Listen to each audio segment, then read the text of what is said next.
Hello students, I am Satnam Singh and welcome once again on my YouTube channel Economics by Satnam Singh.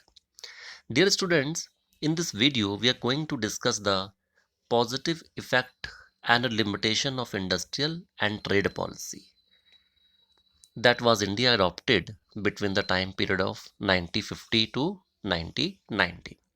But before we discuss this video, I would recommend to all of you to please subscribe my YouTube channel Economics by Satnam Sir for very more upcoming video tutorials. So students, let's get start. The positive effect of industrial policy. The achievements of India's industrial policy and industrial sector during the first seven plan are as follows. First point, contribution of industrial sector to GDP increases 11.8 to 24.6. The proportionate of GDP contributed by the industrial sector increases in the period from 11.8% in 1950-51 to 24.6 in 1990-91. This rise in the country's share of GDP is the important indicator of development, and the 6% annual growth rate of the industrial sector during the period were also admirable. And third point is industrial sector become diversified by 1990. Dear students, Indian industries was no longer restricted to cotton, textile and jute. It also included engineering goods and wide range of consumer goods. The industrial sector will become well diversified by 1990, largely due to the public sector. And fourth point is small scale industries provided employment to all. The promotion of small scale industries gave opportunity to people with small capital to get into business. New investment opportunities helped in generating more employment opportunities. It promoted growth with equity and lead to the development of indigenous industry, electronic and automobiles. Dear students, a lot of the time of independence, Indian industries produce a lot of engineers and consumer goods, large variety of consumer goods. After discussing the positive impacts of industrial policy, there are limitations, some limitation of this industrial policy also. State contributed to produce those goods which private sector could reproduce or sell, for example, telecommunications. Public sector made a remarkable contribution by creating a strong industrial base, developing infrastructure and promoting development of backward areas. However, the public sector continued to monopolize in certain non-essential areas which could be well handled by the private sector. For example, telecommunication, hotel industry, production of goods like modern bread. As a result, precious fund of public sector channelized to the area where private sector could have been easily engaged. And many public sector firms also incurred huge losses but continued to function because of difficulty in closing the government undertakings.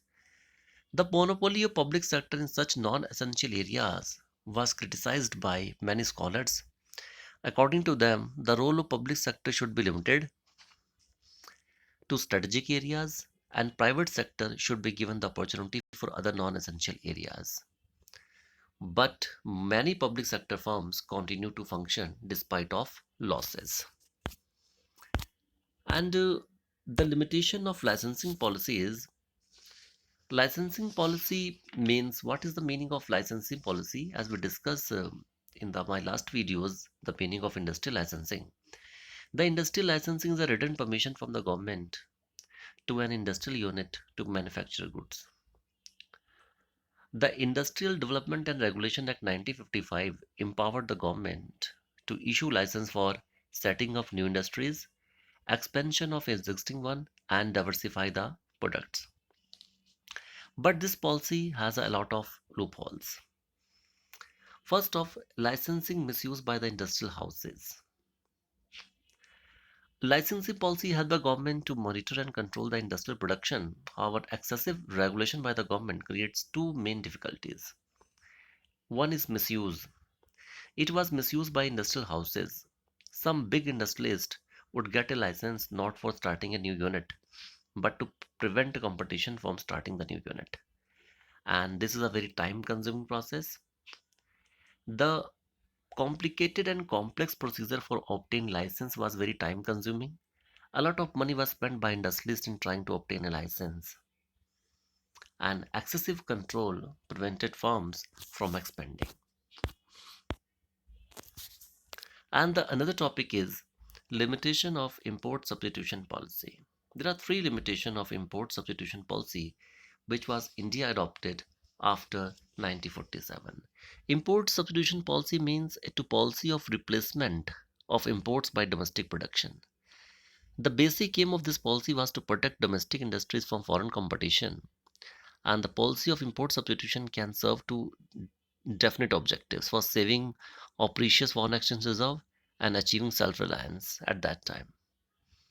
But lack of competition to domestic producers is a basic limitation of import substitution policy. Another is low quality goods produced and sold in the Indian market by Indian producers, because protection from foreign competition through import substitution enable the development of indigenous industries in the area of electronics and automobile sector, which was otherwise could not be developed.